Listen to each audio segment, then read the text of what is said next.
naitwa Baraka John Mwambage, ni meneja wa TANROADS mkoa wa Pwani. Tupo hapa katika eneo la maili moja, eneo ambalo wote kama mnavyoona ni hasa inapoishia hii njia 6 au njia 8 kuja kwenye njia moja ambazo zinatupeleka Chalinze baadaye na mikoa mingine. Eneo hili kama mnavyoona ni eneo lenye magari mengi. Kwa takwimu tulizonazo za mwezi Juni mwaka huu, magari yaliyopo kwenye eneo hili ni magari 22,000, lakini pia kuna vyombo vingine vya moto, yani pikipiki na bajaji 7,000 kwa ujumla wake. Kwa mwingiliano hapa ni wa vyombo vya moto vinavyofikia 29,945. Kazi ya ukarabati imeshaanza, na kama muonavyo kwa eneo hili la maili moja tayari barabara imeshachongwa, imeshawekwa changarawe na magari yameshaanza kuitumia. Na kutokana na kuanza kutumika kwa kipande hiki cha barabara tunaona hata makali ya foleni yameanza kupungua kwa eneo hili, na ujenzi huu utakamilika ndani ya miezi mitatu. Barabara yote itakuwa imekamilika kuanzia hapa tulipo kwenda mpaka eneo la Ubena Zomozi. Hapa panaitwa mizani ya zamani Kibaha. Hapa kuna barabara kutoka upande wa Dar es Salaam kuingia Kibaha, njia ambayo tunasema mizani ya zamani. Kule kutoka ndani ilikuwa ni magari matatu, lakini ukiingia upande wa Kibaha unapoanzia hapa mpakani njia moja au magari mawili ya kupishana, lakini ulikuwa na msongamano mkubwa sana wa magari kwa sababu wanaingia njia moja. Lakini baada ya serikali kufanya mpango wa kuweka njia nyingine bypass au njia mchepuko, imesaidia sana kupunguza foleni, kwa sababu foleni kubwa ilikuwa nianzia ni hapo.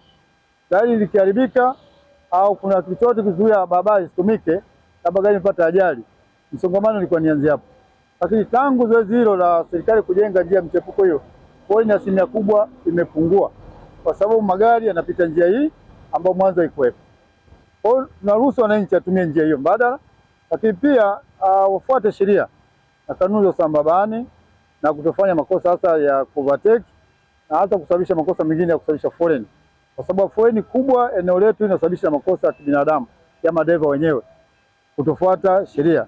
Lakini baada nisema kwamba baada ya kutengeneza barabara hii foleni asilimia kubwa ipo kabisa sasa hivi. Mimi naitwa Yunus Juma Elio, ni mkazi wa Dar es Salaam hapa. Kwa serikali kutuwekea njia hii ya mkato kuruhusu madereva imetusaidia sana, kwa sababu hapo mwanzo ilikuwa kuna foleni kubwa sana ambayo ukitoka hivi huku hapa Morogoro Road kuja Mbezi unataka kuchukua masaa 4 hapa umeganda hapa. Kwa hiyo mimi kwa naomba serikali iendelee hivi kutusaidia na ikaendelea zaidi, yani itanue zaidi njia ili tuende kwa wakati na turudi kwa wakati. Jina naitwa Kasimu Mohamed Kasim. Kwa hii barabara, kwa upanuzi wa barabara uliofanyika hapa, naona kwa asilimia fulani umepunguza foleni ya magari, sababu ilikuwa hususan Jumamosi ilikuwa msongamano wa magari ulikuwa ni mkubwa sana, lakini kwa sasa hivi imepunguza kwa asilimia naweza kusema 75, kwa sababu foleni ilikuwa inaleta shida sana. Hata sisi kwa bodaboda ilikuwa inazingua kwa upande fulani, japo na sisi wenyewe tulikuwa tunapata hela hiyo kwenye foleni. Abiria wanavyoenda mbali wanaamua kutuchukua sisi, anakodi bodaboda tunaenda mbali. Lakini kwa sasa hivi naona magari hata malori kama unavyoona hapo yanapita, kwa hata foleni kule ikiwepo magari yanahamia huku hivi, kwa bado inakuwa ni vizuri. Naitwa Adolf John Yagawa, ni dereva kampuni ya Tumaini, nafanya safari za kutoka Kahama Dar es Salaam.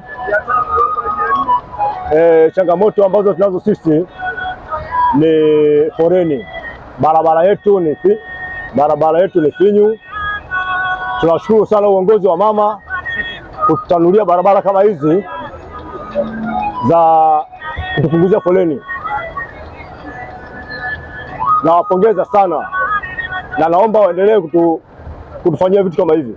Naitwa Steven Joseph Mbeje. Mfano kama hii barabara inatusaidia Simba kufika stendi ya maili moja Kibaha. Kwa hiyo kama kuna foleni kule nikipita hii inanisaidia nafika moja kwa moja bila hata kutumia muda mrefu. Kwa ni msaada kwetu sana sio madereva.